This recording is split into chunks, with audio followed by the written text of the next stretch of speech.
Hello everybody, welcome to this new lecture in the mathematical physics series. हम लोग integral theorems की बात कर रहे थे in the context of scalar and vector fields, और जो फंडामेंटल थ्योरम ऑफ ग्रेडियंट्स है उसको हमने स्टडी किया था। Now let's move on to the, जिसे हम कहते हैं सिंपली डाइवर्जेंस थ्योरम या गॉस डाइवर्जेंस थ्योरम या simply Gauss theorem. Okay, alternatively any name can be used. उसका जो मैथमेटिकल स्टेटमेंट है वो आपके सामने ये लिखा हुआ है। ओके, आपके पास कोई वेक्टर फील्ड ए है, उसका डाइवर्जेंस, और उसके डाइवर्जेंस का फिर लिया गया है volume integral. Okay, over some volume. ये वॉल्यूम आर्बिट्री हो सकता है, आप किसी भी वॉल्यूम के ऊपर इसे अप्लाई कर सकते हैं। ओके, से ये मैंने सिम्बॉलिकली दिखाया है ओवर सम वॉल्यूम। तो मैथमेटिकली ये थ्योरम ये कहती है कि आप इंटीग्रल लें, लेकिन किसका? डाइवर्जेंस ऑफ वेक्टर फील्ड का over any desired volume. Okay, तो वो इक्वल होता है उसी वेक्टर फील्ड के सरफेस इंटीग्रल के बराबर। लेकिन सरफेस इंटीग्रल कहाँ?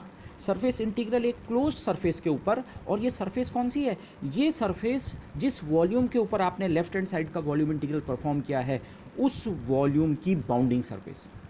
बाउंडिंग सरफेस का मतलब क्या है? कभी भी आपके पास कोई वॉल्यूम होगा तो उसको घेरने वाली, उसको जिससे वो बंद है।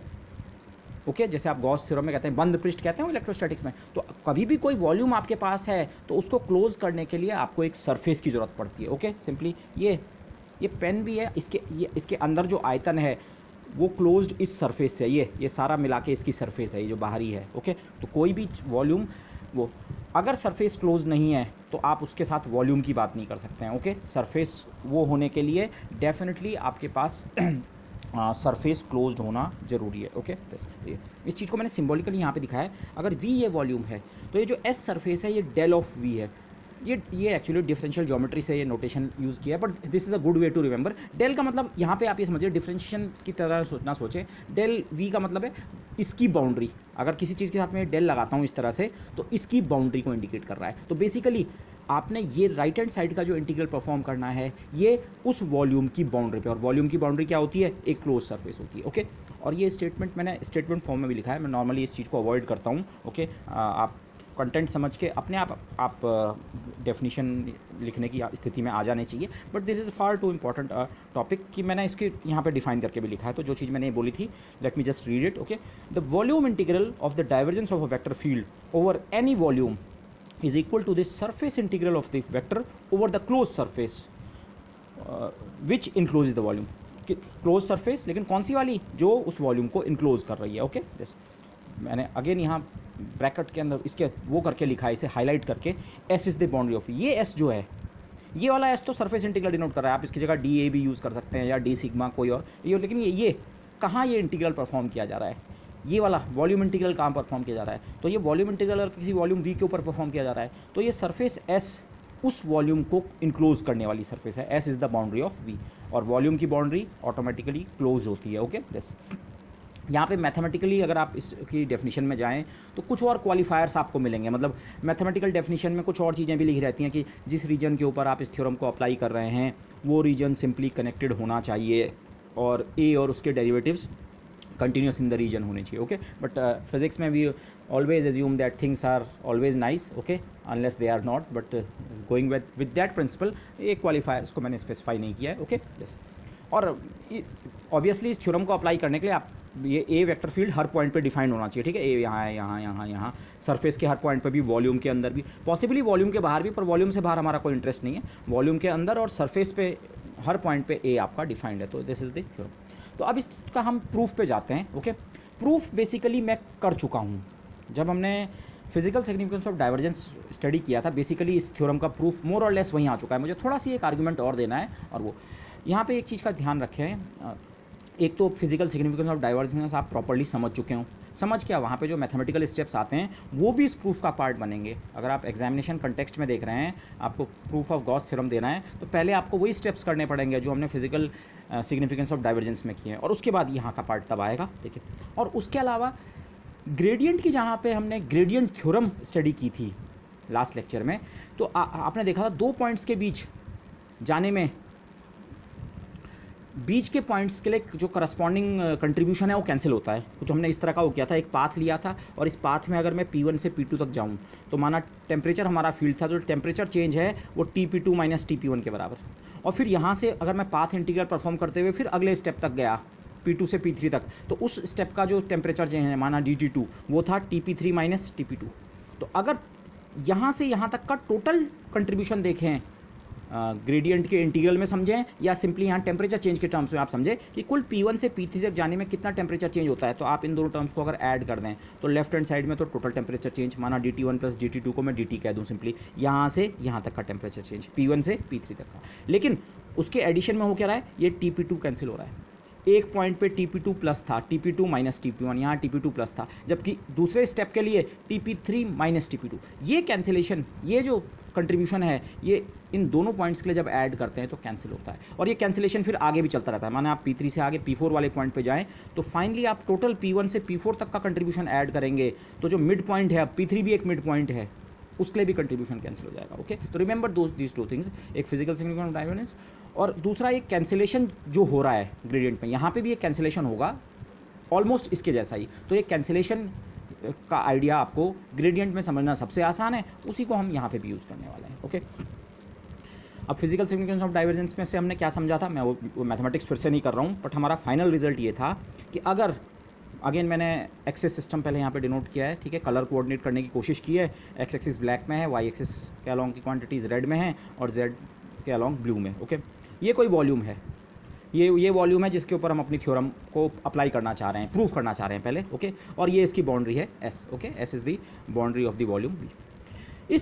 इस वॉल्यूम वी के अंदर और हर पॉइंट पे एक ए फील्ड डिफाइंड है। ओके, ए वेक्टर फील्ड हर जगह मौजूद है, बाहर भी हो सकता है, लेकिन इस वॉल्यूम के अंदर तो हर पॉइंट पे है ही, point to point direction change कर रहा होगा, मैग्नीट्यूड चेंज रहा होगा, और सरफेस के पे हर पॉइंट पे ए डिफाइंड है। ओके, अब इस वॉल्यूम के अंदर एक छोटा सी पॉइंट, छोटा मतलब पॉइंट, लेट मी से सिंपली पॉइंट का नाम P, जिसके कोऑर्डिनेट्स एक्स वाई जेड है। ओके, तो हमने जहाँ पे डाइवर्जेंस थ्योरम की डाइवर्जेंस की सिग्निफिकेंस पढ़ी थी, वहाँ पे ये स्मॉल पॉइंट P और उसके अराउंड एक छोटा सी क्यूब कंस्ट्रक्ट किया था। Think of it this way, ये इस वॉल्यूम के अंदर ये जो छोटा सी पॉइंट P है, इसको मैंने इनलार्ज करके ये दिखाया है। इस पॉइंट P के इर्द गिर्द एक वैसे तो एक छोटा सी बॉक्स बनाया है, इन्फिनिटेसिमल वॉल्यूम, इन्फिनिटेसिमल क्यूब, जिसकी साइड्स हैं dx dy dz। आप dx dy dz का मैग्नीट्यूड बराबर मान सकते हैं। ओके, उससे ये क्यूब बन जाएगा, और केवल इसको फिर एक्स वाई जेड क्यों लिखा है, ये एक्स एक्सिस के अलॉन्ग है लेंथ, ये वाई के अलॉन्ग है, ये जेड के अलॉन्ग। ओके, लेकिन ये इन्फिनिटेसिमल क्यूब है, तो एक छोटा सी पॉइंट जो था इस वॉल्यूम का एक छोटा सी हिस्सा जो है, उसके इर्द गिर्द एक छोटा सी वॉल्यूम जो है, तो उसके लिए हमने डाइवर्जेंस का इंटरप्रिटेशन में ये सीखा था, ये सीखा मतलब मैथमेटिकली हम स्टेप्स करके लाए थे कि अगर इस क्यूब के सारे फेसेस से हम फ्लक्स को ऐड करें, sum of fluxes through all the faces of this cube, 6 faces से, जिसको मैं फाई टोटल लिखूँ, जो बेसिकली हमने कैसे कैलकुलेट किया था, φ1 प्लस φ2 इन दो फेसेस का flux, plus φ3 plus φ4 plus φ5 plus φ6, pair wise हमने ऐड किया था, पर 6 के 6 फेसेस का अगर हम फ्लक्स ऐड करें, φ1 plus φ2 plus φ3 plus φ4 plus φ5 plus तो फाई टोटल, और फ्लक्स होता कितना है, वो निकला कितने के बराबर, वो बाद की बात है। फ्लक्स बाय डेफिनेशन होता है ए डॉट डी एस। किसी एक सरफेस से, इन्फिनिटेसिमल सरफेस से आपने फ्लक्स निकालना है, ए का वेक्टर फील्ड ए के फ्लक्स की हम बात कर रहे हैं, तो वो ए डॉट डी एस होता है। तो आपने ए डॉट डी एस को बेसिकली क्या किया था, इस क्यूब की सारी सरफेसेस के लिए सम किया था। तो ये था, ये छोड़ के इसे समझो आप। लेफ्ट हैंड साइड ये है जो हमने सिग्निफिकेंस ऑफ डाइवर्जेंस निकाली थी, समेशन ए डॉट डी एस, इस क्यूब की 6 सरफेसेस के ऊपर सम करना है, ऑल सरफेसेस, 6 भी लिखने की जरूरत नहीं है, ऑल सरफेसेस ऑफ क्यूब के ऊपर ए डॉट डी एस का सम निकालो। लेकिन राइट हैंड साइड में हमें जो इसकी इक्विवेलेंस मिली थी, वहाँ पे divergence of A at the point P, इस पॉइंट P पे ए का डाइवर्जेंस कितना है, into d cube x, into खुद इस बॉक्स का वॉल्यूम कितने है। ओके, हो सकता है वहाँ पे volume d x into d y into d z के टर्म में आया हो, बट तीनों साइड्स को आप बराबर मान लें तो सिंपली आप इसे डी क्यूब एक्स लिख सकते हैं। ओके, तो ये हम पहले कर चुके हैं, ये जस्ट यहाँ पे रिमाइंडर की तरह ही आ रहा है। अगर आप कंटिन्यूस एक प्रूफ देंगे गॉस थ्योरम का, तो पहले ये वाला स्टेप करेंगे आप, यहाँ तक हम कर चुके हैं। ओके, अब इससे आगे बढ़ने की बात है। बेसिकली अगर आप इसको और इसको देखें, ये लगभग एक ही जैसी चीज़ कह रही हैं, del dot A d cube x, A dot D s, बस ये इंटीग्रल्स की फॉर्म में है, लेकिन कुछ डिफरेंस है। ये वॉल्यूम आर्बिट्री हो सकता है, ये बड़ा वॉल्यूम भी हो सकता है, जबकि ये तो इस छोटे से डब्बे के लिए अप्लाई होता है, एक छोटे से बॉक्स के लिए हमने प्रूव किया था ये। बट अब इंटीग्रेशन के लिए प्रूव करना है, इंटीग्रेशन के लिए प्रूव करना मतलब ऐसे बॉक्सेस को ऐड करो। तो अब आप ये सिचुएशन इमेजिन कीजिए, माना मेरे पास 2 इस तरह के नियर बाई बॉक्सेस हैं, बल्कि नियर बाई क्या हैं, वो दोनों बॉक्सेस एक दूसरे से सटे हुए हैं। एक बॉक्स नंबर 1 और एक बॉक्स नंबर 2। अब इस फिगर में मैंने इन बॉक्सेस को दो को अलग अलग दिखाया है, लेकिन इन दोनों का ही फेस मैंने ग्रीन कर रखा है। ये इसका अगर आप मैं लेफ़्ट और राइट यूज़ कर सकूँ, लेफ़्ट और राइट, इसका ये लेफ़्ट, इसका ये राइट, और ये इसका लेफ़्ट, ये राइट। एक्चुअली इसका राइट फेस और इसका लेफ़्ट फेस मिले हुए हैं। मैंने यहाँ पे क्लैरिटी दिखाने के लिए इन दोनों क्यूब्स को अलग दिखाया है, अदरवाइज ये ग्रीन और ये ग्रीन फेस पे दोनों एक दूसरे को टच कर रहे हैं। ये दो क्यूब्स हैं अगर, तो ये क्यूब एक फेस के अलॉन्ग एक दूसरे को टच कर रहे हैं। इसको मैं क्यूब नंबर 1 कहूँगा और इसको क्यूब नंबर 2 कहूँगा। ओके, ये दो क्यूब्स का है, आप ऐसे सोचिए, ये पॉइंट और एक इसका नियर बाई पॉइंट है। तो एक क्यूब आपने एक पॉइंट के इर्द गिर्द कंस्ट्रक्ट किया और दूसरा क्यूब दूसरे पॉइंट के इर्द गिर्द, और वो एक फेस पे क्या कर रहे हैं, टच कर रहे हैं। ओके, दिस ये अब मैंने यहाँ पूरे क्यूब्स नहीं बनाए, पर आप प्रॉब्ली समझ रहे होंगे। ये हमारा बड़ा वॉल्यूम है। अभी हमने बड़े वॉल्यूम की तो बात की नहीं, उस वॉल्यूम में पहले केवल एक पॉइंट पी की बात की थी। अब उस पॉइंट पी के नज़दीक माना उसको अब मैं P1 कहूँ, उसके बगल में एक दूसरा पॉइंट है P2, नेबरिंग पॉइंट। तो दोनों पॉइंट्स के इर्द गिर्द हम क्यूब्स बना सकते हैं, और क्यूब्स का एक फेस कॉमन है। ओके, यहाँ ये लाइन की तरह दिख रहा है, ये स्क्वायर नहीं है, ये मैं यहाँ पे छोटे में क्यूब बनाना मुश्किल है, तो ये, लेकिन इनका एक फेस कॉमन है। ओके, तो अब अगर आप ये वाला रिजल्ट पहले क्यूब के लिए अप्लाई करें, तो आप बोलेंगे हाँ, A.ds को अगर पहले क्यूब की सारी सरफेसेस के ऊपर ऐड कर दूं, और जिसको हम थियोरेटिकली बोलते हैं या वैसे बोलते लैंग्वेज में बोलते हैं कि फ्लक्स, बेसिकली इस क्यूब के थ्रू फ्लक्स, लेकिन मैथमेटिकली वो कितना होता है A.ds, और इसकी जितने फेसेस हैं, अब इन फेसेस को आप जो भी नाम देना चाहें, 1 2 3 4 5 6 वट, उन सब के ऊपर अगर ऐड करें, तो सिंपली मैंने लिख रखा है सम ऑफ A.ds। सम कहाँ करना है, सरफेसेस ऑफ क्यूब 1, जितनी सरफेसेस हैं, कितनी 6, उन 6 सरफेसेस के ऊपर इसको सम करो, तो वो कितने के बराबर बनेगा, डेल डॉट ए, 1 वाले क्यूब की लोकेशन पे जो डेल डॉट ए की वैल्यू है, a field point to point change हो रहा है, तो उसका डाइवर्जेंस हर पॉइंट पे अलग होगा। तो ये 1 वाली लोकेशन पे, 1 मतलब इस क्यूब का आप सेंटर समझ सकते हैं। बाद में हमने इस वॉल्यूम को टेंडिंग टू 0 बनाना है, dx को भी 0 बनाना है, dy को भी 0 बनाना है, dz को भी 0 बनाना है। तो ये डेल डॉट ए कहाँ पे निकाल रहे हैं, इस क्यूब का आप सेंटर समझ सकते हैं, XYZ वाला जिस पॉइंट जो हमने पहले कहा था, इसका सेंट्रल पॉइंट। ओके, तो वहाँ पे जो डेल डॉट ए की वैल्यू है, उसको इस क्यूब के वॉल्यूम से मल्टीप्लाई कर दो, तो ये रिजल्ट मैंने कॉपी किया इस डब्बे के लिए, इस क्यूब के लिए। लेकिन सिमिलर रिजल्ट इस बॉक्स के लिए भी तो अप्लाई हो। A.ds फिर से इसका सम अगर सारी सरफेसेस ऑफ इस क्यूब के लिए करूं, तो वो कितने के बराबर होगा, फिर से वो del dot A d cube x के बराबर होगा, पर अब की बार डेल डॉट ए कहाँ इवैल्यूएट करेंगे, क्यूब 2 की लोकेशन पे। ठीक है, तो अलग अलग दोनों क्यूब्स के लिए ये वाला रिजल्ट होल्ड करता है। अब मैं इन दोनों को अगर ऐड कर दूं, ये जो दो मैथमेटिकल स्टेटमेंट्स हैं, flux equal to divergence into d cube x, flux equal to divergence into d cube x, लेकिन for first cube, for second cube, माना इन दो क्यूब्स के लिए हम इन दोनों इक्वेशंस को ऐड करें मैथमेटिकली। ओके, तो मैथमेटिकली जो आपको मिलेगा वो ये लिखा हुआ है, A.ds summation all 6 surfaces of 1 मतलब first cube, plus summation A.ds all 6 surfaces of cube 2, add कर दिया लेफ्ट हैंड साइड। और राइट हैंड साइड में ये भी del dot A d cube x है, ये भी del dot A d cube x है, divergence into volume, divergence into volume, तो उसको मैंने लिखा, हाँ del dot A d cube x करना है। यहाँ भी अब मैंने सम लिख दिया, सम मतलब क्योंकि आप दो टर्म्स ऐड कर रहे हैं, वॉल्यूम 1 और 2 दोनों के ऊपर इस चीज़ को ऐड करके ले आओ। इसके ऊपर भी del dot A d cube x कितना है, और इसके ऊपर भी del dot A d cube x कितना है, अलग अलग निकालो, पर बाद में उनको ऐड कर दो। तो ये ओके, तो ये ऐसा लिख सकते हैं। ओके, क्लियरली लिख सकते हैं। ओके, यहाँ तक ठीक है, यहाँ तक तो अभी कुछ इंप्रूवमेंट नहीं हुआ। आप बोलेंगे ऐसा तीसरा डब्बा भी ले आए यहाँ, तो यहाँ 3 टर्म्स हो जाएंगे, आप ऐसे ही लिखेंगे, वो तो ऐड कर रहे हैं। ठीक है, but now comes the interesting part, वो कैंसिलेशन वाली जो बात है, that comes now. Okay, this ये इस लाइन को मैं यहाँ पे पढ़ लेता हूँ, वैसे मैंने बता दिया था। दिस फेस इज कॉमन, ये ग्रीन फेस जो है ये एक्चुअली दोनों क्यूब चिपके हुए हैं, पर क्लैरिटी के लिए मैंने अलग अलग दिखाया था। The 2 cubes are touching each other along that face, इस फेस के अलॉन्ग, ग्रीन फेस के अलॉन्ग टच कर रहे हैं, which is shown separately here just for clarity. Okay, बस तो अब ये एक्चुअली वो सिचुएशन ये है, वो दोनों क्यूब्स जो हैं इस ग्रीन फेस के अलॉन्ग टच कर रहे हैं। टच क्या, ऐसा बोलना चाहिए, ये ग्रीन फेस इसमें कॉमन था। ओके, ये वाला ग्रीन फेस इसमें कॉमन था। ओके, अच्छा, अब आती है इंटरेस्टिंग बात। इस सम में पहले क्यूब के सारे फेसेस से फ्लक्स लेना है, 1 2 3 4 5 6। ऐसे ही इस वाले सम में ये, मैं क्या लेफ्ट हैंड साइड की बात कर रहा हूँ, राइट हैंड साइड तो का इंटरप्रिटेशन वही रहेगा। लेफ्ट हैंड साइड के इंटरप्रिटेशन को अब हम थोड़ा चेंज करने वाले हैं।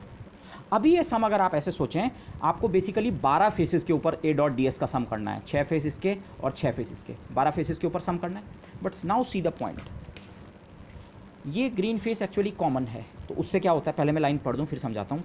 As for the common face, the green one, the flux A.ds are numerically equal for the common अच्छा कॉमन फेसेस, अब ये गड़बड़ हो रही है वो, लेकिन भाषा are geometrically equal but with opposite science.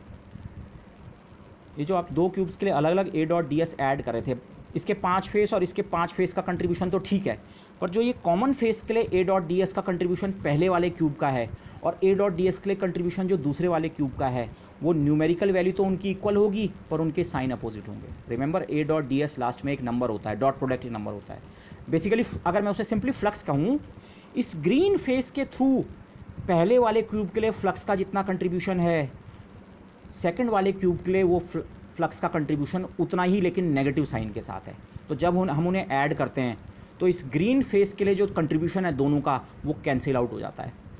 अब पहले पॉइंट तो मैं रेज करना चाहूँगा, ये पहले कंट्रीब्यूशन क्यों इक्वल और अपोजिट क्यों है, केवल ग्रीन फेस का, बाकी इसके 5 फेस का कंट्रीब्यूशन और इसके 5 फेस के कंट्रीब्यूशन में कोई रिलेशन होना जरूरी नहीं है, वो अलग अलग है। लेकिन जो ये छठवां फेस जो दोनों में कॉमन था, उसका कंट्रीब्यूशन दोनों जगह अलग अलग तो था, पर जब हम दोनों को ऐड करेंगे वो वाला कंट्रीब्यूशन ओवरऑल कैंसिल हो जाएगा। पर क्यों कंट्रीब्यूशन इक्वल, वो क्यों है? केवल इस ग्रीन फेस पे कंसंट्रेट करो। फ्लक्स कितना होता है, ए डॉट डी एस। ये दोनों फेस एक ही जगह पे हैं, तो ए तो दोनों के लिए कॉमन है, जहाँ भी होगा ए वेक्टर फील्ड जहाँ भी इस फेस में पॉइंट कर रहा होगा ए तो वही है। पर जब आप इस क्यूब को कंसिडर करते हैं तो डी एस वेक्टर आप आउटवर्ड इधर को लेंगे। किसी क्यूब की सरफेसेज या इन जनरल क्लोज सरफेस के लिए एरिया वेक्टर एरिया से परपेंडिकुलर बाहर की ओर लिया जाता है। तो ये वाला जब आप क्यूब 1 का कंसिडरेशन कर रहे थे तो इसमें ए डॉट डी एस इन 5 फेसेस का तो जो भी है, इस छठवें फेस का ए डॉट डी एस जब आपने निकाला तो ए का डॉट प्रोडक्ट इस वाले वेक्टर के साथ किया है आपने। ये वेक्टर, अगर आप इस पेन को वेक्टर समझें, ये इस डायरेक्शन वाले, ये इस ग्रीन एरिया का यूनिट वेक्टर इधर को है। और जब आप इस वाले क्यूब पे गए तो बाकी 5 फेस का कंट्रीब्यूशन तो ठीक है, उसको अलग कर दीजिए, और छठवें फेस का कंट्रीब्यूशन जो है ए तो वही है जो इसके लिए था, लेकिन इसका डी एस वेक्टर इधर को है। ओके, तो ए dot D S numerical value बराबर, पर एक के लिए डी एस वेक्टर इधर, एक के लिए अपोजिट, तो इसीलिए वो कंट्रीब्यूशन क्या हो रहे हैं, कैंसिल। या आप और फिजिकल टर्म में समझना चाहें, फ्लक्स का मतलब क्या है, आप वाटर फ्लो की तरह सोचें, जो हम एग्जाम्पल पीछे भी ले रहे थे, कितना पानी इस एरिया को यूनिट टाइम में क्रॉस कर रहा है, वो फ्लक्स है। अगर ये दोनों डब्बे चिपके हुए हैं जैसा कि एक्चुअल सिचुएशन में है, तो जितना पानी इस एरिया से बाहर निकलेगा, अगर आप इसे बाहर समझ रहे हैं, इस वॉल्यूम से बाहर निकलेगा, तो उतना ही पानी इस वाले ग्रीन फेस से अंदर एंटर करेगा। पानी इससे एंटर करके कोई गायब थोड़ी हो रहा है, वो उतना ही यहाँ एंटर करेगा, जितना यहाँ एग्जिट उतना यहाँ एंटर। तो अगर आप एग्जिट को पॉजिटिव मानते हैं तो एंट्री को क्या मानेंगे, नेगेटिव। तो फ्लक्स जो है, एक के लिए जो ग्रीन फेस पे जो एक के लिए पॉजिटिव कंट्रीब्यूशन है फ्लक्स में, दूसरे के लिए वही फ्लक्स कंट्रीब्यूशन क्या है, नेगेटिव। तो ये जो इक्वेशन है, इसको इसके लेफ्ट हैंड साइड को थोड़ा रीअरेंज करने का टाइम आ गया। 6 + 6 12 फेसेस के लिए ए डॉट डी एस का सम लिखने के बजाय अब आप उसे लिख सकते हैं, ये ग्रीन वाला फेस दोनों को चिपका हुआ अगर आप सोचें तो ये बीच के 2 फेसेस का कंट्रीब्यूशन कैंसिल हो गया, तो बाकी कौन सी सरफेसेस बची तो नंबर में वो 10 सरफेसेस, पर वो 10 सरफेसेस हैं कौन सी एक्चुअली, इस फिगर को देखो अब आप, और अब इसके बाद इस फिगर को देखो, इसमें वो बीच वाला पार्टीशन भूल जाओ जो दोनों के बीच था। ओके, कुल मिला के अब जो 10 सरफेस बची हैं वो कौन सी हैं, 1 2, मैं केवल नंबरिंग कर रहा हूँ, ये 1 + 2 का मतलब तो वॉल्यूम 1 + वॉल्यूम 2 है, 1 2। यहाँ ऊपर जो छत है इसमें ये 1 + 2, इसकी छत प्लस इसकी छत 2, नीचे 3 4, बेस में 3 4 5 6, लेफ्ट राइट, और जो ये फ्रंट और बैक के वो हैं एरिया, ये भी डबल डबल हैं, तो कुल मिला के 10 सरफेस ही हैं। या आप बीच की सरफेस को अगर हटा दें, वो 2 का कंट्रीब्यूशन, तो 12 के बजाय आपको केवल 10 सरफेस कंसिडर करनी है। अगेन आप चाहे इसी में सोचें, ग्रीन वाले को नहीं ले रहे हैं, पर वो 10 सरफेस मिलके कौन सी सरफेस हैं, वो अब इस बड़े वॉल्यूम की केवल बाहर की सरफेस हैं, boundary, outside surfaces, exterior surfaces. जब तक ये इस फॉर्म में था ऐसे, या चाहे आपने चिपका के भी सोचा 6 + 6, तब तक इसकी भी 6 की 6 सरफेसेस और इसकी भी 6 की सरफेस। पर मैं जब इन दोनों के कंट्रीब्यूशन को एक साथ देख रहा हूँ तो इवन लेफ्ट हैंड साइड में क्या हो रहा है, लेफ्ट हैंड साइड में जो फ्लक्स की कैलकुलेशन है, एक एक टर्म इनमें से फ्लक्स है, तो वो फ्लक्स बेसिकली केवल कहाँ के लिए एडअप किया जा रहा है, केवल एक्सटीरियर सरफेसेस के लिए। इंटीरियर सरफेसेस के लिए वो क्या हो रहा है, पेयर वाइज कैंसिल हो रहा है। ये एग्जैक्टली इसी तरह की चीज़ है। जब आप लाइन इंटीग्रल में एक पाथ सेगमेंट से दूसरे पाथ सेगमेंट को उसमें ऐड करते हैं, तो जो ओवरऑल कंट्रीब्यूशन होता है उस इंटीग्रल में, वो केवल एंड पॉइंट्स की वैल्यू पे डिपेंड करता है। एंड पॉइंट्स मतलब बाउंड्री, लेट मी से बाउंड्री। वही चीज़ यहाँ हो रही है। यहाँ ये वाला जो इंटीग्रल है, इस इंटीग्रल नहीं, फ्लक्स में जो समेशंस हैं, इसमें हम तो अभी भी आपको बहुत सारे फ्लक्स के कंट्रीब्यूशंस को ऐड करना है, पर आपको फ्लक्स के कंट्रीब्यूशंस केवल आउटसाइड सरफेसेस के लिए ऐड करने हैं। इसकी जो बची 5 सरफेस हैं और इसकी जो बची 5 सरफेस हैं, इन दोनों को आप एक साथ मिलाएं तो वो मिला के कुल ये बड़ा वॉल्यूम जो है 1+2, इसकी केवल बाहर की सरफेस बनती है। अंदर वाला कंट्रीब्यूशन क्या हो गया, वैनिश आउट। ओके, सो फिर से मैं इसे रीड करूँ। As for the common face the green one, the flux values are numerically equal but with opposite signs. और अब मैंने आपको वाई समझा दिया है, तो इसलिए the flux contributions from them cancels out. A dot D S का कंट्रीब्यूशन इस ग्रीन और इस ग्रीन के लिए कैंसिल हो रहा है। ओके, दिस ये remember the gradient theorem case, gradient theorem के केस में भी ऐसे ही हुआ था, इंटरनल पॉइंट्स के लिए कैंसिलेशन हो जाता है कंट्रीब्यूशन का। And so only the flux contribution from the outer surfaces of the total volume A bigger one. अब टोटल वॉल्यूम ये है 1+2। अब मुझे बीच के पार्टीशन मैंने नहीं दिखाया है, ये बिगर वॉल्यूम जो है इस वॉल्यूम के ऊपर, क्यों ये बिगर वॉल्यूम क्यों दिखाया, राइट हैंड साइड में अब आपको ये जो डेल डॉट ए का हमने कहा था ना, del dot A d cube x को ऐड करेंगे 1 और 2 के ऊपर, तो 1 और 2 के ऊपर ऐड करने का मतलब, अरे इस वॉल्यूम के ऊपर निकालना है अब del dot A d cube x. Okay, 1+2 मिला के ये वॉल्यूम, आप इसको कोई नाम दे दें अलग से, लेकिन ये तो इस वॉल्यूम के ऊपर del dot A d cube x का समीशन राइट हैंड साइड में, और लेफ्ट हैंड साइड में फ्लक्स को ऐड करना है, लेकिन कहाँ, so only the flux contribution from outer surfaces, केवल आउटर सर्फेसेस के लिए जो फ्लक्स का कंट्रीब्यूशन है of the total volume. Outer surface किसकी, इस टोटल वॉल्यूम की, बड़े वॉल्यूम की। Okay, this bigger one remains in the sum. तो वो जो पिछला स्टेटमेंट है मैं उसको मॉडिफाई करके ऐसे लिख सकता हूँ। अब 6 सरफेस की और 6 सरफेस की मिला के नहीं लिख रहा, मैं सिंपली लिख रहा हूँ ए डॉट डी एस का समेशन आप सारी आउटर या एक्सटीरियर सर्फेसेज के लिए करें इस वॉल्यूम के लिए, तो वो बनेगा del dot A d cube x का समेशन इस पूरे वॉल्यूम के ऊपर। ओके, 1+2 मिला के जिस वॉल्यूम को हम कह रहे हैं, आप 1+2 को कोई नया नाम दे दें, एक्स दे दें, तो एक्स के ऊपर। ओके, तो मतलब इस वॉल्यूम के ऊपर ये चीज़ का सम कैलकुलेट करो, और वो कितने के बराबर होगा, इस वॉल्यूम की सरफेस के ऊपर, ये बीच की सरफेस का रोल खत्म। ओके, और एक पॉइंट मैं यहाँ पे और रेज करना चाहूँगा, ये मैंने डाइवर्जेंस के इंटरप्रिटेशन में भी कहा होगा, हम सिंप्लिसिटी के लिए इन वॉल्यूम्स को क्यूबिकल ले रहे हैं। ओके, क्यूबिकल या रेक्टेंगुलर पैरेललोपिपेड या दिस, ये रिजल्ट्स किसी भी जनरल शेप के लिए एप्लीकेबल होते हैं। ओके, तो ये शेप डिपेंडेंट नहीं है। ओके, ये रिजल्ट्स इन जनरली ट्रू है। अगर आपकी कोई आर्बिट्री वॉल्यूम्स भी हैं तो ये इस तरह के रिजल्ट होल्ड करेंगे। अब अपने टोटल वॉल्यूम पे चलते हैं। ये भी दो छोटे छोटे डब्बे हैं इन्फिनिटेसिमल वॉल्यूम, ये बड़े वॉल्यूम में एक पॉइंट और एक उसके नज़दीकी पॉइंट, लेकिन इनके लिए हमें क्या मिला, अच्छा इनके लिए अगर हम राइट हैंड साइड क्या है, डाइवर्जेंस को वॉल्यूम से मल्टीप्लाई किया और ऐड करते गए हैं।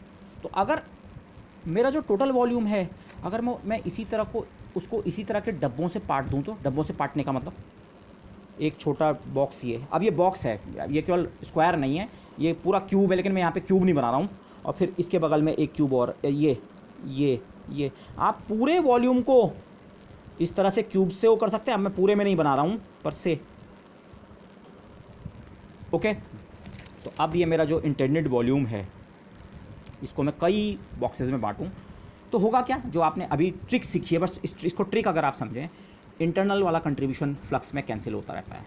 ओके, तो होगा क्या, उसको यहाँ पे थोड़ा मैं इस ब्लू पेन से दिखाने की कोशिश करता हूँ। यहाँ तो मैंने कॉमन फेस को ग्रीन से दिखाया था यहाँ पर, मैं अब कॉमन फेस को ब्लू से दिखा रहा हूँ।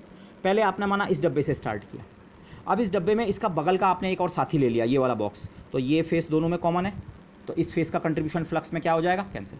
फिर इस डब्बे के बगल में एक ये वॉल्यूम भी है, अगर आप इसका कंट्रीब्यूशन भी ऐड करते हैं तो डाइवर्जेंस में तो आप लिखेंगे अच्छा del dot A d cube x इसके लिए प्लस इसके लिए प्लस इसके लिए, लेकिन फ्लक्स में जो कंट्रीब्यूशन आएगा उसमें ये वाला कंट्रीब्यूशन कैंसिल हो जाएगा, केवल आउटर सरफेस का कंट्रीब्यूशन बचेगा। आउटर सरफेस मतलब अगर ये 3 बॉक्सेज आपके पास हैं, बाकी भूल जाइए आप, केवल आपने 3 बॉक्सेज लिए, तो अब की बार आपको कंट्रीब्यूशन केवल ये वाला लेना है, आउटर वाला।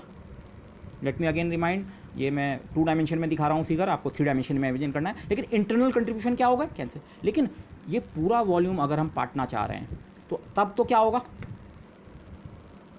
इस क्यूब की ये वाला फेस भी कॉमन है और इस क्यूब का ये वाला फेस भी कॉमन है, तो हुआ क्या, इस क्यूब के तो सारे कंट्रीब्यूशन कैंसिल हो गए। और केवल इसके नहीं, आप इसके बगल वाले क्यूब पे जाओ, इसका बगल वाला क्यूब भी तो अपने दूसरे वाले क्यूब से एक फेस शेयर कर रहा है, तो ये वाला कंट्रीब्यूशन भी क्या हो जाएगा, कैंसिल। और ये वाला भी कैंसिल हो जाएगा, वो उसके साथ शेयर कर रहा है। और ये वाला जो कॉमन वाला पॉइंट होता है कॉमन वाली सरफेस होती है उसका कंट्रीब्यूशन कैंसिल हो जाता है, एक के लिए पॉजिटिव एक के लिए नेगेटिव। कॉमन वाले पॉइंट का कंट्रीब्यूशन कैंसिल होता है, कॉमन वाली सरफेस का कंट्रीब्यूशन क्या होता है, कैंसिल। तो अब आप इसे सीधे इस तरह से इमेजिन कीजिए, अगर बीच में कहीं पे भी एक क्यूब है, चलो मैं यहाँ पे अब क्यूब ही बनाता हूँ, एक छोटा सी बीच में अगर कहीं ये क्यूब है, तो ये क्यूब अपने 6 के 6 फेसेस किसी के साथ शेयर कर रहा होगा। इधर एक क्यूब होगा, इधर एक क्यूब होगा, ऊपर होगा, नीचे होगा, इसके आगे होगा, पीछे होगा।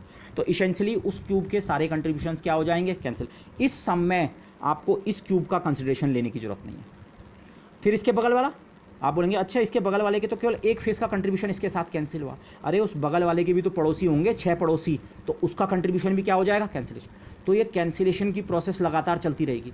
बट अगेन आप यहाँ पे लौटें, कैंसिलेशन होने के बावजूद कुछ कंट्रीब्यूशन बचा रहता है। कौन सा कंट्रीब्यूशन बचा रहता है, उस वॉल्यूम की जो ओवरऑल बाउंड्री होती है, तो वो चीज़ यहाँ पे भी होल्ड करेगी। अब की बार मैं सम करते करते इस पूरे वॉल्यूम को कंस्ट्रक्ट करना चाह रहा हूँ, एक छोटा डब्बा प्लस दूसरा छोटा डब्बा प्लस तीसरा छोटा, इस तरह के कई क्यूब्स को लेके मैं ये पूरा वॉल्यूम कंस्ट्रक्ट कर सकता हूँ। तो इंटरनल सरफेसेस के लिए तो कैंसिलेशन हो जाएगा, पर ये जो सबसे बाहर की सरफेस है, आप बिल्कुल इस बॉर्डर पे इसके आइए, मैं यहाँ पे एक थोड़ा बड़ा क्यूब बनाता हूँ, डेलिबरेटली मैं यहाँ पे एक बड़ा क्यूब बना रहा हूँ, जिसका माना ये है उसका फेस, चलो ये फॉर एग्जाम्पल, ओके, ये इसकी छत वाला हमारे इस वॉल्यूम की छत से मैच कर रहा है, इसकी ये सरफेस किसी दूसरी सरफेस से मैच कर रही होगी, टच कर रही होगी दूसरे क्यूब से, कैंसिलेशन। ये क्यूब दूसरे क्यूब से टच कर रहा होगा, दिस। इसकी 5 फेसेस जो हैं पॉसिबली वो बाकी क्यूब से टच कर रहे हैं। टच करने का मतलब उनका मुझे इस समेशन में ध्यान नहीं रखना है, लेकिन ये वाली सरफेस तो सबसे बाहर की तरफ है इस वॉल्यूम में। इस तरह के क्यूब्स हमने केवल इस वॉल्यूम के अंदर बनाने हैं, तो इस क्यूब से बाहर कोई दूसरा क्यूब इसको टच नहीं कर रहा है, तो मतलब लास्ट में सरफेस के इस हिस्से के लिए ये कंट्रीब्यूशन हमें लेना पड़ेगा।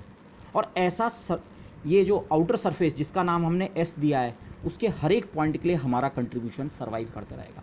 जैसे इस केवल 2 डब्बों में आपने देखा, इंटरनल सरफेसेस का कंट्रीब्यूशन कैंसिल होता है, कंट्रीब्यूशन फ्लक्स में केवल बचता है आउटर सरफेसेस का। तो उसी आइडिया को अगर हम लार्ज नंबर ऑफ क्यूब्स के लिए एक्सटेंड करें, लार्ज का in principle number of cubes हमारा लास्ट में इन्फिनिटी हो जाएगा।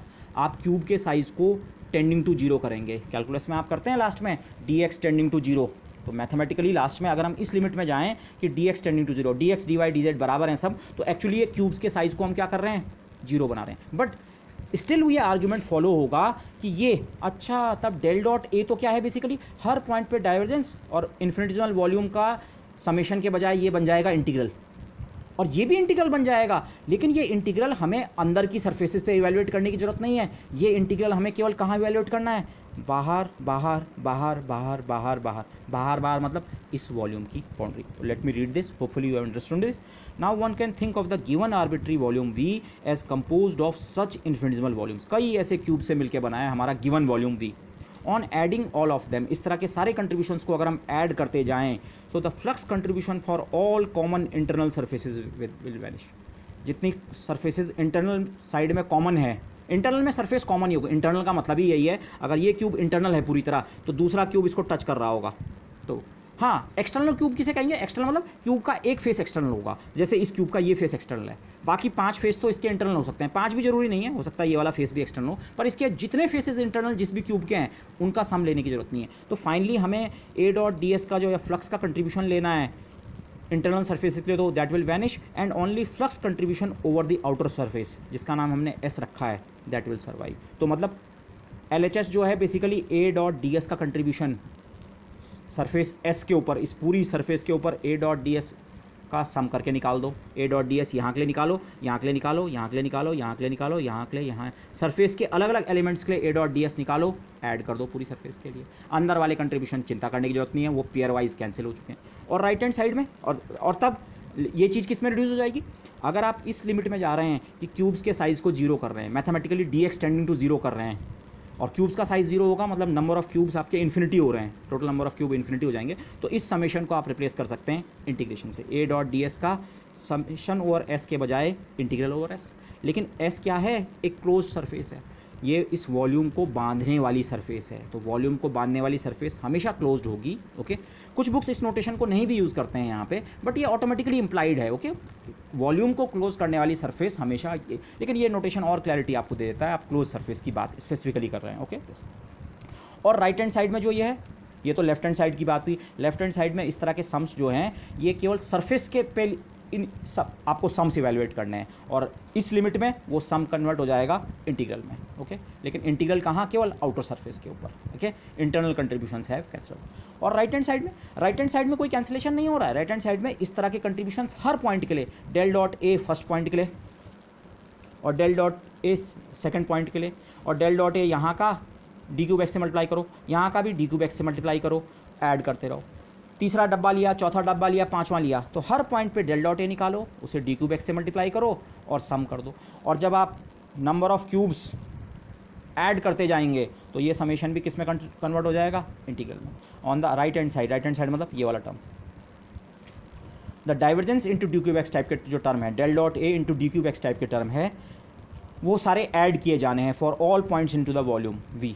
यहाँ कोई कैंसिलेशन जैसी चीज़ नहीं हो रही है, आपने सबको ऐड करना है। तो राइट हैंड साइड में जो summation over V del dot A d cube x है, that will change over to as the cube size goes to 0 और the number of cubes goes to infinity. ये convert हो जाएगा volume integral del dot A d cube x summation, जिसे आप Riemann sum वगैरह कहते हैं मैथमेटिक्स में। जब आपको वो इंट्रोड्यूस किया जाता है शुरू में, वो रीमान सम की फॉर्म में। ओके, रीमान सम अगर मैं टेक्निकल वर्ड ना भी यूज़ करूँ, समेशन इन्फिनिटेसिमल लिमिट लेते हुए वो किस में कन्वर्ट हो जाता है? इंटीग्रल में। तो राइट हैंड साइड उस लिमिट में इस इंटीग्रल में कन्वर्ट हो जाएगा। आपने वॉल्यूम को कई क्यूब्स में बांटा, वहाँ से सम बराबर सम फॉर्म में इक्वलिटी मिली। अब आप क्यूब्स का साइज़ अगर 0 की ओर टेंड करें तो ये भी इंटीग्रल में कन्वर्ट होगा, ये भी इंटीग्रल में। लेकिन ये इंटीग्रल केवल आउटर सरफेस पे, और ये इंटीग्रल पूरे वॉल्यूम पे। Okay, yes. वॉल्यूम के साथ ये गलती वैसे भी ना करें, वॉल्यूम में क्लोज्ड का कोई सेंस होता भी नहीं है। Okay, yes. तो मिल तो गया हमारा रिजल्ट। मैंने राइट हैंड साइड वाले टर्म को पहले लिखा है, लेफ्ट हैंड साइड वाले को बाद में।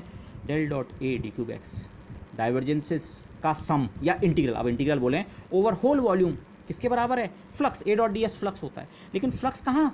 केवल उस वॉल्यूम की सरफेस के ऊपर। अब वॉल्यूम के बाउंडिंग सरफेस क्लोज होती है तो क्लोज सरफेस भी कह देते हैं। Okay, this is the Gauss divergence. तो मैथमेटिकल प्रूफ ये है। आप इस प्रूफ में देखें, मैंने कुछ भी नहीं किया है वैसे। ओके, आर्ग्यूमेंट समझने में टाइम लगा, अदरवाइज मैथमेटिकल स्टेप वही था जो हमने फिजिकल सिग्निफिकेंस ऑफ डाइवर्जेंस में स्टडी किया था वो, और बाकी आपको केवल ये शो करना है अच्छा इंटरनल के लिए कैंसिल हो जाता है। ओके, तो वो हमने समझ लिया, तो ऑटोमेटिकली ये रिजल्ट फॉलो होता है। Okay, so this is the Gauss's divergence theorem.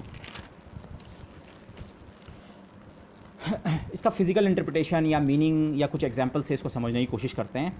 Okay, मैं ग्रिफिथ्स का एग्जाम्पल यूज़ करूँगा। माना एक कोई कमरा है आपका, और कोई ज़रूरी नहीं कमरा ऐसा हो, आप अपना सिंपली कोई क्यूबिकल बॉक्स समझ सकते हैं। माना ठीक है, ये क्यूबिकल भी होना जरूरी नहीं है, मतलब रेक्टेंगुलर पैरेललेपिपेड जैसे हमारा नॉर्मल कमरे होते हैं उस तरह का। इसके अंदर माना कहीं पे कुछ नल लगे हुए हैं, 4 नल हैं, उन नलों से पर सेकंड कुछ पानी अंदर आ रहा है। ओके, अब एक बार माना कमरा पानी से पूरा भर गया वॉल्यूम, तो अब नलों से पर सेकंड कितना पानी आ रहा है? माना एक नल पर सेकंड 4 लीटर पानी पंप कर रहा है कमरे में, दूसरा 3 लीटर, एक 1 लीटर और एक कुछ और, माना 4। तो आप पर सेकंड कमरे में कितना पानी एंटर कर रहा है उसको 2 तरीके से कैलकुलेट कर सकते हैं। एक तो आप जितना हर पॉइंट पे जितना डाइवर्जेंस है, नलों से पानी आना मतलब डाइवर्जेंस, हमने केवल 4 पॉइंट्स पे डाइवर्जेंस लिया, बल्कि इस फिगर में तो केवल 2 पॉइंट्स पे दिखाया। माना ये पानी के स्रोत हैं, पानी यहाँ से छिटक रहा है, गिर रहा है पानी। ओके, 2 स्रोत हैं, तो कुल कमरे में आपको कोई कैलकुलेट करने को कह रहा है, अच्छा कुल कमरे में कि ये जो वॉल्यूम है इसके अंदर कुल कितना पानी पर सेकंड आ रहा है। तो आपने देखा, आप नल पे चले गए, आपने देखा अरे यहाँ पे डाइवर्जेंस 4 है, मतलब 4 लीटर पानी पर सेकंड आ रहा है फॉर एग्जांपल, और यहाँ पे डाइवर्जेंस 3 है, 3 लीटर पानी पर सेकंड आ रहा है। तो आप बोलेंगे अरे इस कमरे में मिला के 7 लीटर पानी पर सेकंड आ रहा है। ये बेसिकली ये है इस इक्वेशन की राइट, ये साइड है। आप डाइवर्जेंसेस को पूरे वॉल्यूम के ऊपर ऐड कर रहे हैं। इंटीग्रल का मतलब क्या होता है? ऐड करना। डाइवर्जेंसेस पॉइंट टू पॉइंट, यहाँ हर पॉइंट पे नल नहीं था टेक्निकली, नहीं तो ये थ्योरम तो ये कह रही है आप यहाँ पे जो नल है उसका कोई कंट्रीब्यूशन लो, यहाँ वाला यहाँ वाला यहाँ वाला, तो पर हम finite number of taps assume कर रहे हैं, 2 नल हमारे पास हैं। ओके, ठीक है। लेकिन एक दूसरा तरीका भी है ये पता करने के लिए कि पर लीटर वो नल कितना पानी कमरे के अंदर ला रहे हैं। दूसरा तरीका ये हो सकता है, आप कमरे की दीवारों पर तैनात हो जाएं, ठीक है, और आप ये नोट करें कमरे की दीवारों से कितना पानी बाहर रिस रहा है। माना नल पानी कमरे के अंदर लगातार ला रहे हैं, और एक बार कमरा पूरा पानी से भर गया, माना पानी उसके बाद कमरे से बाहर लीक करना शुरू करता है। एक बार कमरा पूरा अगर पानी से भरा है, तो अगर नलों से 7 लीटर पानी पर सेकंड कमरे के अंदर आ रहा है, 4 + 3, तो कुल मिला के इस कमरे की दीवारों से पर सेकंड 7 लीटर पानी को बाहर जाना पड़ेगा, क्योंकि पानी एक तो है वहाँ पे कंजर्वेशन का लॉ, पानी के मॉलिक्यूल, या मैं सिंपली पानी बोलूँ, पानी ना क्रिएट हो सकता है ना डिस्ट्रॉय हो सकता है, ओके, कंजर्वेशन। तो अगर 7 लीटर पानी कमरे के अंदर आया तो देर सवेर वो कमरे की दीवारों से स्केप करेगा। तो एक बार कमरा पूरा भर गया तो पर सेकंड, और अगर माना डाइवर्जेंस चेंज भी हो जाए, माना इससे अचानक 10 लीटर पानी आने लगे और इससे 40 लीटर, पर सेकंड 50 लीटर, तो अब कमरे की दीवारों से पर सेकंड 50 लीटर पानी को बाहर जाना होगा।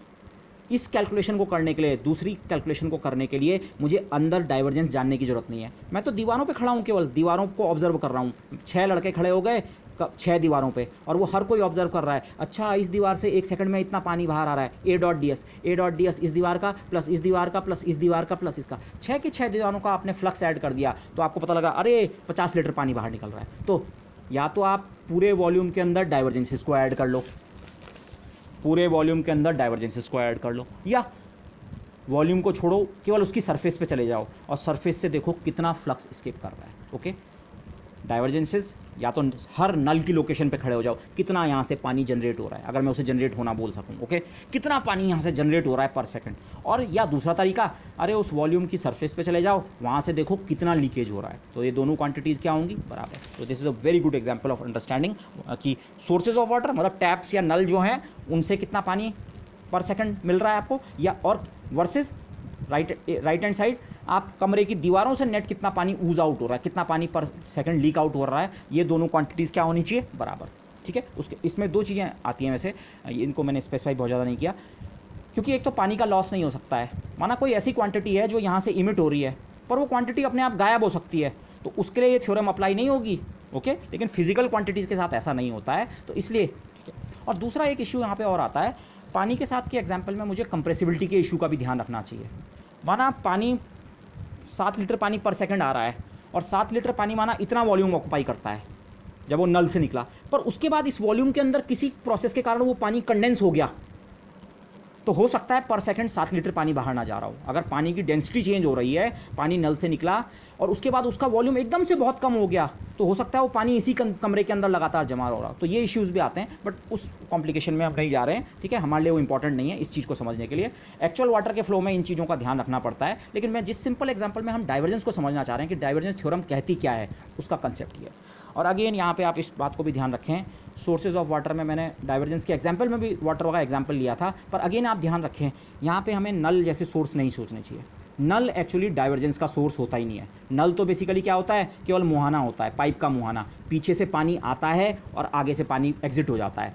तो नल बेसिकली जीरो डाइवर्जेंस सिस्टम है टेक्निकली, ठीक है। क्योंकि अगर ये माना आप सोचें एक नल है, तो ये इसका पाइप तो कहीं से अंदर एंटर कर रहा होगा, ओके।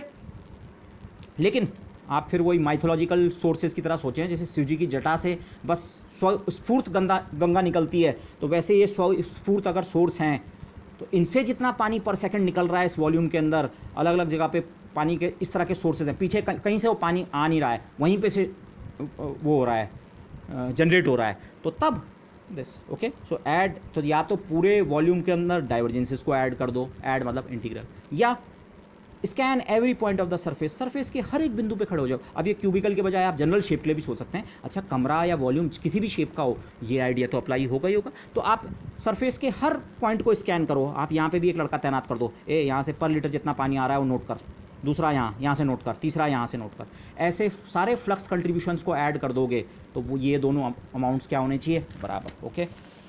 फ्लक्स कंट्रीब्यूशंस पूरी सरफेस के लिए ऐड कर दो या पूरे वॉल्यूम के लिए डाइवर्जेंसेस ऐड कर दो, तो both these numbers must be equal. अब इसका और ज़्यादा अगर फिजिकल एग्जाम्पल लें, वाटर के बजाय आप इलेक्ट्रिक फील्ड सोचें और सोर्स के बजाय पॉजिटिव चार्ज। अगर ये एक पॉजिटिव चार्ज है Q1 और ये एक पॉजिटिव चार्ज है Q2, तो आप जानते हैं अगर फील्ड लाइंस के टर्म में कहूँ, पॉजिटिव चार्ज से फील्ड लाइंस बाहर की ओर निकलती हैं। हम कहते हैं इलेक्ट्रिक चार्ज का सोर्स है, इलेक्ट्रिक चार्ज सोर्स है इलेक्ट्रिक फील्ड का। वाटर का सोर्स तो हम नल और ये चीज़ें कह रहे थे, माइथोलॉजिकल कंसेप्ट्स, लेकिन इलेक्ट्रिक फील्ड के टर्म में आप बोलें इलेक्ट्रिक फील्ड। अब इलेक्ट्रिक फील्ड कोई फिजिकल चीज़ नहीं होती है जो आंख से नज़र आए, पर मैथमेटिकली आइडिया वही है। इलेक्ट्रिक फील्ड का आप या तो डाइवर्जेंस कैलकुलेट कर दो पूरे वॉल्यूम में, यहाँ पे कितना डाइवर्जेंस है, यहाँ पे कितना है, यहाँ यहाँ यहाँ, पूरे वॉल्यूम के लिए उसे ऐड कर दो, या आप इसकी सरफेस पे खड़े हो जाओ और वहाँ डाइवर्जेंस नहीं, इलेक्ट्रिक फील्ड का flux E dot D S surface के हर एलिमेंट के निकालो और उसे ऐड कर दो, तो वो दोनों चीज़ें क्या होंगी, बराबर। ओके, इसको मैं भी डिस्कस करूँगा फिर से। और लास्ट में फिर ये पॉइंट, जब मैंने चारों इंटीग्रल थ्योरम कहीं पीछे एक लेक्चर में जहाँ स्टार्ट किया था, इन चारों के स्ट्रक्चर को मैंने कहा था हम इस स्ट्रक्चर को समझने की कोशिश करेंगे कि लेफ्ट हैंड साइड में डेरिवेटिव है और उसका इंटीग्रल है किसी रीजन के ऊपर, और राइट हैंड साइड में है, राइट हैंड साइड की क्वांटिटी केवल उस फंक्शन की वैल्यू जिसका यहाँ डेरिवेटिव है, उस फंक्शन की वैल्यू, लेकिन कहाँ, बाउंड्री पे। इन दो रिजल्ट्स, ये दो रिजल्ट्स इस तरीके के हैं, नॉर्मल कैलकुलस का रिजल्ट और fundamental theorem of gradient. Gauss divergence theorem का स्ट्रक्चर भी तो ऐसी ही है। वी रीजन हमारा वॉल्यूम है, अब की बात 3 डायमेंशनल रीजन, वॉल्यूम के ऊपर इंटीग्रेशन, लेकिन इंटीग्रेशन ए का थोड़ी है, डेल का। डेल एक तरह का डेरिवेटिव है, तो मैं सिंपली इसे डेरिवेटिव बोलूँगा। ए के डेरिवेटिव का इंटीग्रल किसी रीजन के ऊपर, रीजन मतलब ये, अगर मैं ये शेड कर सकूँ, ये वॉल्यूम को मैंने शेड कर दिया, इस रीजन के ऊपर ए के डिफ्रेंशिएशन। अब मैं डेल डॉट और डेल क्रॉस और डेल के भेद में नहीं जा रहा हूँ, ये लास्ट में एक तरह का डिफ्रेंशिएशन है। डिफ्रेंशिएशन का इंटीग्रेशन किसी रीजन के ऊपर बराबर राइट हैंड साइड की चीज़, मैथमेटिकल इक्वालिटी में मत जाओ, ये चीज़ किस पे डिपेंड कर रही है, ये खुद ए की वैल्यू पे डिपेंड कर रही है, खुद वो वेक्टर फील्ड कितना है, ए वो क्वांटिटी कितनी है, लेकिन कहाँ, यहाँ से कोई मतलब नहीं है, केवल कहाँ, सरफेस पे। सरफेस मतलब वॉल्यूम की boundary. Integral of differentiation of A over any region V is equal to, मैंने इक्वल टू भी नहीं लिखा, ये रिलेटेड है किससे, the value of A, directly value of A से रिलेटेड नहीं है, लेकिन ए की वैल्यू की जरूरत केवल कहाँ है, इस पॉइंट पे और इस पॉइंट पे और इस पॉइंट पे और इस पॉइंट पे और इस पे, मतलब सरफेस के हर पे एक पॉइंट पे। वॉल्यूम के अंदर डिफरेंशिएशन, वॉल्यूम के अंदर तो आपको ए नहीं, डेल डॉट ए से मतलब है। तो ये इंटीग्रल किससे रिलेटेड है, उस वॉल्यूम की बाउंड्री, सरफेस पे किसकी वैल्यू, ए की boundary. Okay, the value of A on the boundary of the region. तो अगेन ये रिजल्ट भी उसी फॉर्मेट का है। ओके, तो इसीलिए इस फॉर्म में आप इन चारों इक्वेशंस को डेफिनेटली देखने की कोशिश हमेशा करते रहें, ठीक है। मैथमेटिकल रिजल्ट ठीक है, बट बेसिकली चारों की स्पिरिट एक ही है। और यहाँ तो मैंने इनके वी और एस भी नहीं लिखे थे, क्योंकि यहाँ रीजन और उसकी बाउंड्री क्या है वो स्पेसिफाइड नहीं था, पर अब हमें पता है ये आप किसी भी वॉल्यूम के ऊपर इस इंटीग्रल को कर सकते हैं, लेकिन तब ये सरफेस कौन सी होगी, उस वॉल्यूम को बाउंड करने वाली सरफेस। ओके, उस जिस पृष्ठ ने उस वॉल्यूम को बंद करके रखा हुआ है, बांध के रखा हुआ है। ओके, बस इसका एक सिंपल एप्लीकेशन देखते हैं। Okay, Gauss law in electrostatics. यहाँ पे मैं एक पॉइंट रेज करना चाहूँगा, ये जो हमने स्टडी किया स्टेटमेंट, जो हम मैथमेटिकली इस्टेब्लिश करके लाए, ये एक मैथमेटिकल स्टेटमेंट है, मैथमेटिकल प्रूवन थ्योरम है। Okay, Gauss divergence theorem is a mathematical theorem, मतलब ये किसी भी वेक्टर फील्ड के लिए ट्रू है। अब किसी भी में थोड़ा क्वालिफायर्स आते हैं, जो मैंने शुरू में कहे थे, सिंपली कनेक्टेड रीजन और कंटिन्यूस वगैरह होना चाहिए, बट से किसी भी वेक्टर फील्ड के लिए ये रिजल्ट ट्रू है। लेकिन आप इलेक्ट्रोस्टैटिक्स के शुरू में जब आप पढ़ते हैं, आप वहाँ पे भी एक गॉस थ्योरम कहते हैं, उसको कायदे से वैसे केवल गॉस लॉ कहना चाहिए, ठीक है। क्योंकि वो रीज़न क्या है, जब आप डाइवर्जेंस थ्योरम, जो कि ये रिजल्ट है, इसको एक पर्टिकुलर फील्ड के लिए अप्लाई करते हैं, एक पर्टिकुलर वेक्टर फील्ड के लिए अप्लाई करते हैं, ए की जगह आप जब ये वाला वेक्टर फील्ड लेते हैं, unit vector r upon r square apart from some constant, इसके साथ कुछ कॉन्स्टेंट्स भी, तब ये लॉ जिस फॉर्म में कन्वर्ट होता है, आया तो गॉस थ्योरम से ही है, लेकिन उसको फिर कई बार उसको भी जनरल में गॉस थ्योरम कह देते हैं, पर उसको सही में हमें गॉस लॉ कहना चाहिए। गॉस थ्योरम किसी दुनिया के किसी भी वेक्टर फील्ड के लिए एप्लीकेबल है। जब आप इन पर्टिकुलर इस वाले वेक्टर फील्ड को लेते हैं, तब इलेक्ट्रोस्टैटिक्स में वो हमारे बहुत काम आता है, और उसको हम वहाँ पे गॉस लॉ कहना चाहिए। कहने को हम उसे वहाँ भी गॉस थ्योरम कहते हैं, बट वो गॉस थ्योरम का एक पर्टिकुलर केस है, जब इसकी जगह ये माना ए की जगह अगर मैं ई लूँ, इस ए की जगह ई, और ई है के क्यू अपॉन आर स्क्वायर है, ये मैंने ऐसा ही क्यों लिया, इसका नाम ई क्यों रखा, electric field of point charge Q placed at origin. अगर ओरिजिन पे एक पॉइंट चार्ज क्यू रखा हो, तो उसका किसी पॉइंट पे इलेक्ट्रिक फील्ड इतना ही तो होता है। तो अगर मैं ये ए कुछ भी ले सकता था मैं, कोई ज़रूरी नहीं ये वाला, कुछ भी आप ले लो, ये थ्योरम होल्ड करेगी। लेकिन अगर ए की जगह इतना लें, तब क्या होता है, तब राइट हैंड साइड ए की जगह आपने ई लिया है, जो कि इतना है, ई डॉट डी एस, और लेफ्ट हैंड साइड ये। ओके, और यही रिजल्ट जिसे आप गॉस थ्योरम कहते हैं कि flux is equal to Q in बटे एप्सिलॉन जीरो, उसके बराबर बनता है। वो मैं प्रूव नहीं करने वाला हूँ यहाँ पे, ठीक है। इंस्टेड मैं स्लाइटली डिफरेंट रास्ते पे जाऊँगा, इससे रिलेटेड ही है पर दिस। और इसके बाद आप इलेक्ट्रिक फील्ड का सुपरपोजिशन अप्लाई करते हैं कि अगर सिस्टम में मल्टीपल चार्जेस हैं तो नेट इलेक्ट्रिक फील्ड जो है वो सारे इलेक्ट्रिक फील्ड्स का सुपरपोजिशन से ऑब्टेन कर सकते हैं। तो अगर आप सुपरपोजिशन अप्लाई करें तो फिर इस आइडिया को आप जनरलाइज इस कर फॉर्म में ले आते हैं। मैं इस पिक्चर पे नहीं जा रहा हूँ, मैं जस्ट ये कर रहा हूँ। इंस्टेड मैं क्या कर रहा हूँ, गॉस लॉ की जो डिफरेंशियल फॉर्म है ये, जिसको आप स्कूल लेवल पे ज़्यादातर यूज़ करते हैं, इस फॉर्म को, इससे हम गॉस लॉ की डिफरेंशियल फॉर्म डिराइव करने वाले हैं। ओके, सो ये है गॉस लॉ इन इलेक्ट्रोस्टैटिक्स, इस चीज़ को आप फ्लक्स कहते हैं। हाँ, कोई सरफेस है, बंद पृष्ठ है, क्लोज सरफेस है, उस पे उसके हर पॉइंट पे ई और डी एस का डॉट प्रोडक्ट निकालें और पूरी सरफेस के लिए इन कंट्रीब्यूशंस को ऐड कर दें, तो आप इसे कहते हैं टोटल फ्लक्स, उस बंद पृष्ठ से होकर गुजरने वाला कुल फ्लक्स। और गॉस का लॉ फिर ये कहता है ये उस पृष्ठ के अंदर मौजूद आवेश क्यू इन फॉर इनसाइड, पृष्ठ के अंदर मौजूद आवेश बटे एप्सिलॉन 0 के बराबर होता है। ये गॉस लॉ आप जिसे कहते हैं, आप हो सकता है गॉस थ्योरम भी इसे कहते आए हों, बट अब एटलीस्ट इस लेक्चर के लिए मैं इसे गॉस लॉ कहूँगा। ओके, अगर आप गॉस डाइवर्जेंस थ्योरम जो हमने अभी प्रूव की है, ए डॉट डी एस के सरफेस इंटीग्रल को डेल डॉट ए के वॉल्यूम इंटीग्रल में कन्वर्ट कर सकते हैं गॉस थ्योरम की मदद से, तो इस इक्वेशन का left hand side Gauss theorem apply करने के लिए बिल्कुल तैयार बैठा है। ई डॉट डी एस का सरफेस इंटीग्रल, वो भी क्लोज सरफेस है, बंद पृष्ठ के ऊपर, तो आप इसको कन्वर्ट कर सकते हैं डेल डॉट ई के वॉल्यूम इंटीग्रल पे ओवर द वॉल्यूम वी। ये वॉल्यूम वी कौन सा है, इस पृष्ठ, इस सरफेस एस ने जिस वॉल्यूम को इनक्लोज किया है, ये वॉल्यूम। राइट हैंड साइड में भी थोड़ा चेंज किया, 1/ε0 बाहर। चार्ज को आप चार्ज डेंसिटी के इंटीग्रल के रूप में लिख सकते हैं। ओके, माना रो ई चार्ज डेंसिटी है, तो चार्ज डेंसिटी का इंटीग्रल पूरे वॉल्यूम के ऊपर कर दें तो वही क्या है, Q in. Left hand side में डाइवर्जेंस थ्योरम यूज़ की, राइट हैंड साइड में चार्ज को डेंसिटी के टर्म में एक्सप्रेस किया है। अब ये दोनों वॉल्यूम इंटीग्रल है। हाँ, एक टर्मिनोलॉजी में शायद बताना भूल गया, मैथमेटिक्स में यूजुअली कई बार इसे कहते हैं, वॉल्यूम इंटीग्रल को हम ट्रिपल इंटीग्रल कहते हैं, सरफेस इंटीग्रल को डबल इंटीग्रल। ओके, वो जस्ट टर्मिनोलॉजी है, पर कहीं पे इनकाउंटर हो सकती है। यस, आप दोनों टर्म्स को एक साथ लाएं। यहाँ से वैसे आप डायरेक्टली कई बार हम ऐसे कह देते हैं, अच्छा किसी चीज़ का वॉल्यूम इंटीग्रल किसी वॉल्यूम के ऊपर बराबर किसी और चीज़ का, यहाँ ई नहीं है, यहाँ तो रो ई और एप्सिलॉन 0 है, किसी और चीज़ का वॉल्यूम इंटीग्रल उसी वॉल्यूम के ऊपर, तो ये दोनों चीज़ें क्या होनी चाहिए, बराबर। पर टेक्निकली इसको करने का सही तरीका वैसे ये है, आप सारे टर्म्स को एक तरफ लाएँ, del dot E minus rho E बटे एप्सिलॉन 0, एप्सिलॉन 0 तो कांस्टेंट है, ठीक है, इसको डी क्यूब एक्स से वॉल्यूम इंटीग्रल। अब पॉइंट ये है, इंपॉर्टेंट पॉइंट ये है, ये रिजल्ट किसी भी वॉल्यूम के ऊपर अप्लाई होता है। हमने कोई ये थोड़ी कहा था यही वाला वॉल्यूम, आप इस वॉल्यूम के बजाय ये वॉल्यूम ले लो, ये वॉल्यूम ले लो, ये वॉल्यूम ले लो। आप दुनिया में कोई भी वॉल्यूम और कोई भी सरफेस लेंगे तो इस रिजल्ट ने होल्ड करना ही करना है। इसका मतलब अब आप किसी भी वॉल्यूम के ऊपर किसी चीज़ का इंटीग्रेशन कर रहे हैं, वी क्योंकि आर्बिट्री होगा, कोई भी वॉल्यूम हो सकता है, लेकिन फिर भी इस क्वांटिटी का इंटीग्रेशन हमेशा कितना बन रहा है, 0। इसका मतलब ये क्वांटिटी अपने आप में कितनी होगी, 0।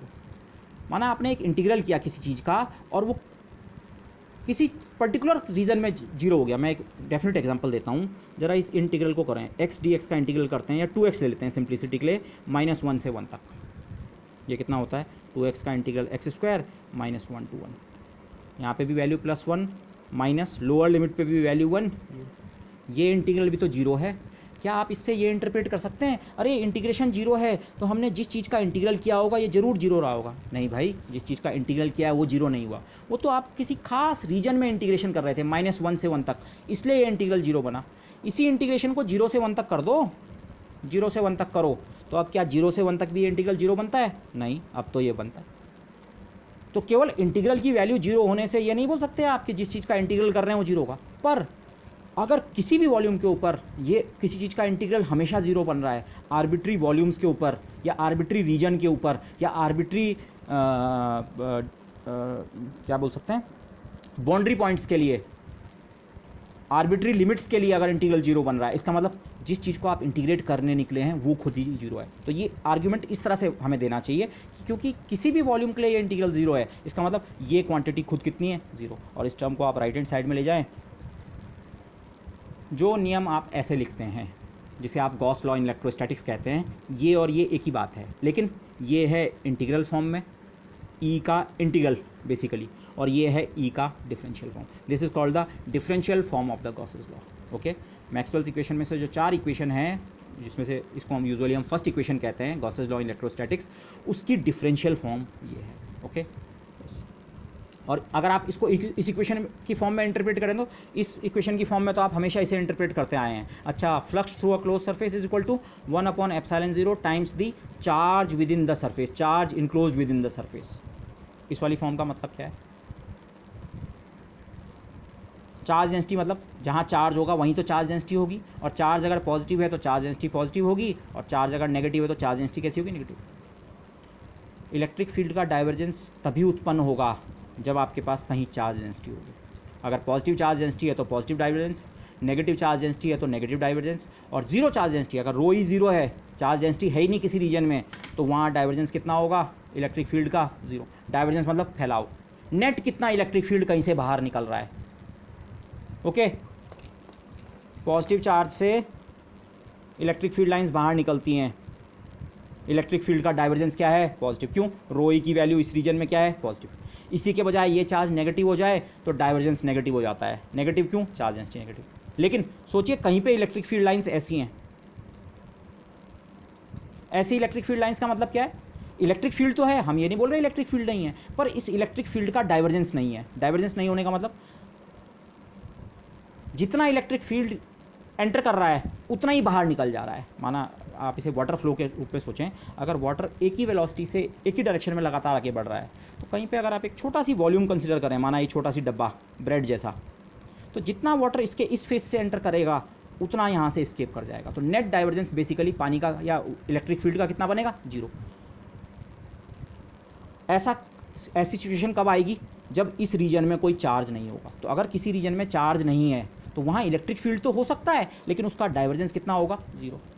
So this is the interpretation. Okay, hopefully यह चीज़ें आपने इलेक्ट्रिसिटी मैग्नेटिज्म कोर्स में अपनी पिछली क्लासेज में पढ़ी हैं, but with the power of Gauss divergence theorem at our hand आप इसको थोड़ा बेटर अप्रिशिएट कर सकते हैं होपफुली। ओके, दिस लास्ट में मैं गॉस इसके just say some quick corollaries, इससे बहुत कुछ इंपॉर्टेंट रिजल्ट्स हैं बेसिकली गॉस डाइवर्जेंस थ्योरम से, कि आप इसे मैथमेटिकल एक्सरसाइज की तरह समझ सकते हैं। बट उनमें से एक दो इंपॉर्टेंट रिजल्ट्स हैं जिन्हें हम कहते हैं Green's identity.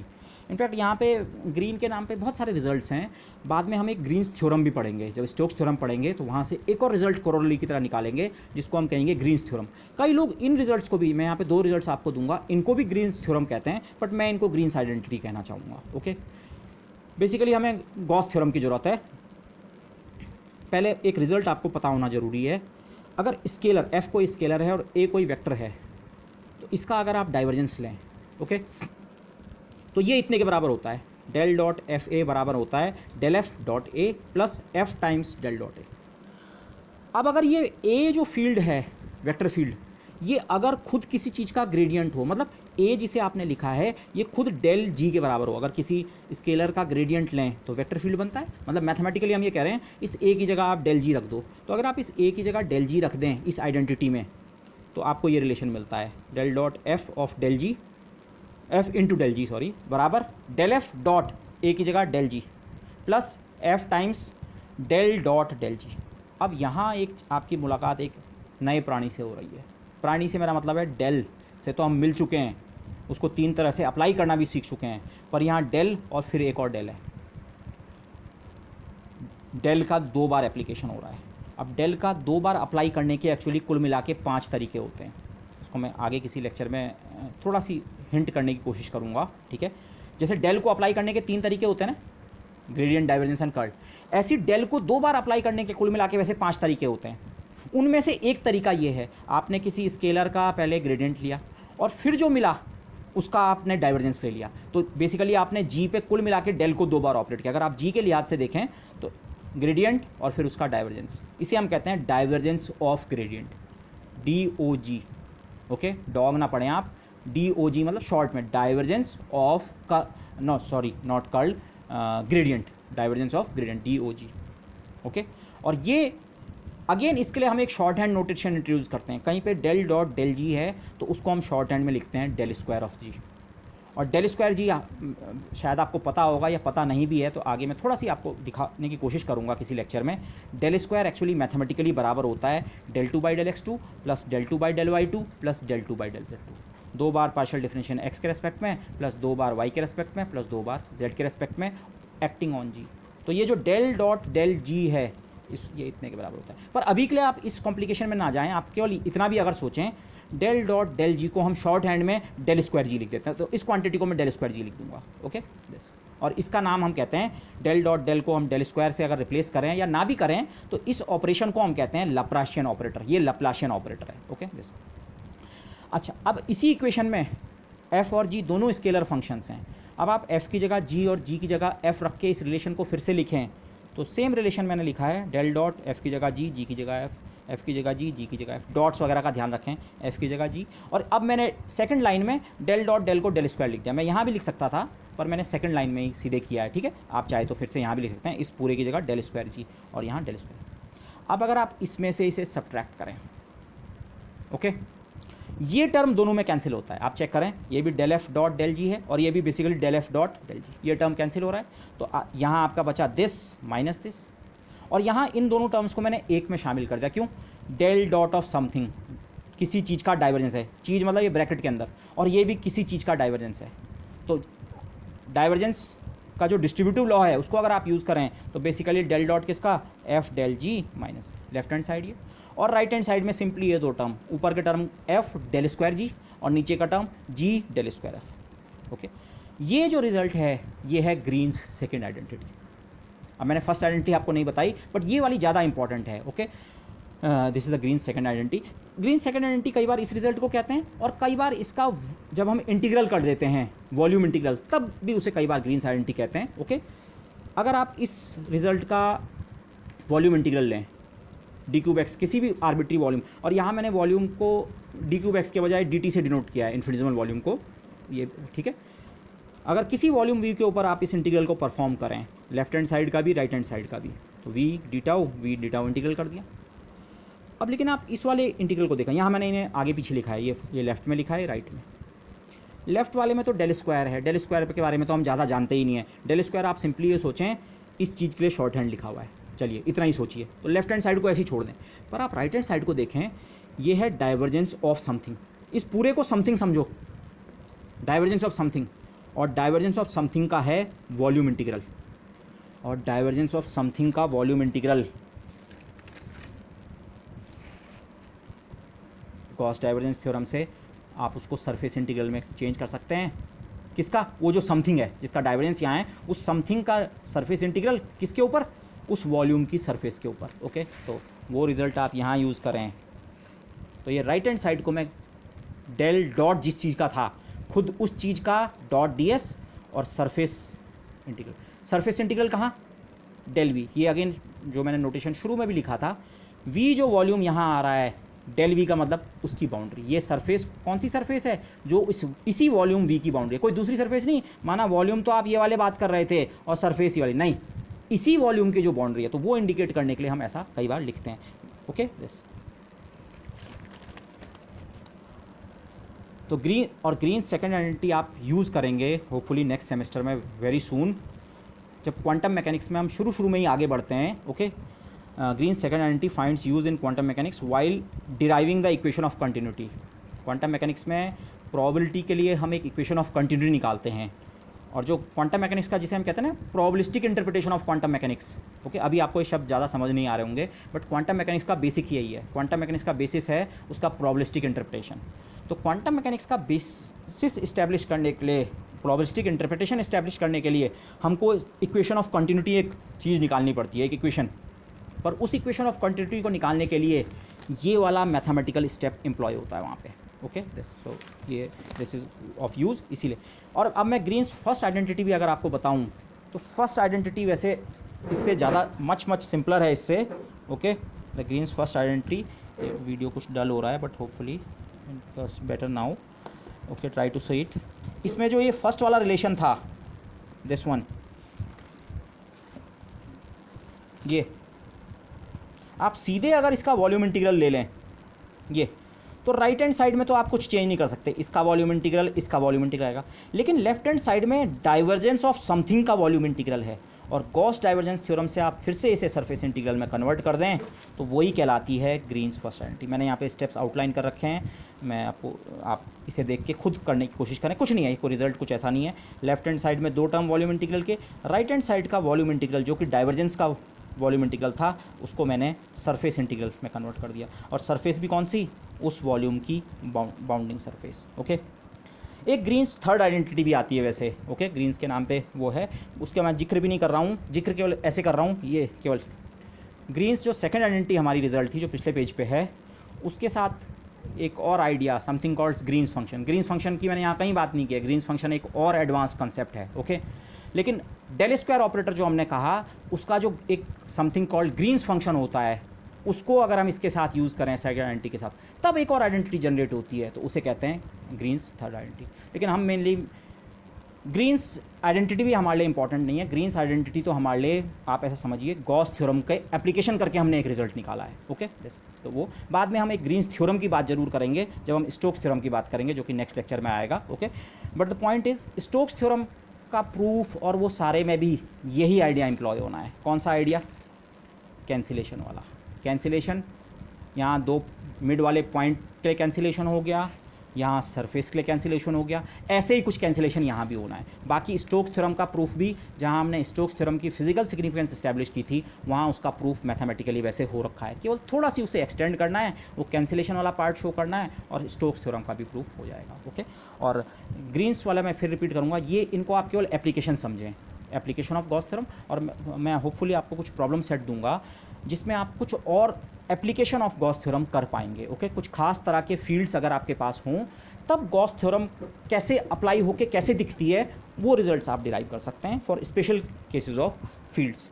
So with that I would like to end this lecture. Thank you everybody.